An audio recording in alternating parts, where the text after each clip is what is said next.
You ask Tiger to solve. This deals with linear equations with one unknown. The final result is x equals 35/47. Let's solve it step by step. Group all x terms on the left side of the equation. Add 4x to both sides. Group like terms. Simplify the arithmetic. Group like terms.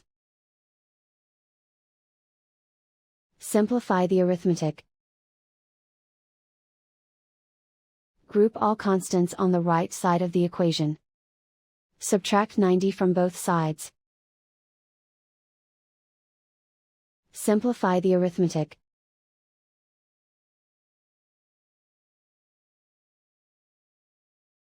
Isolate the x. Divide both sides by 94. Simplify the fraction.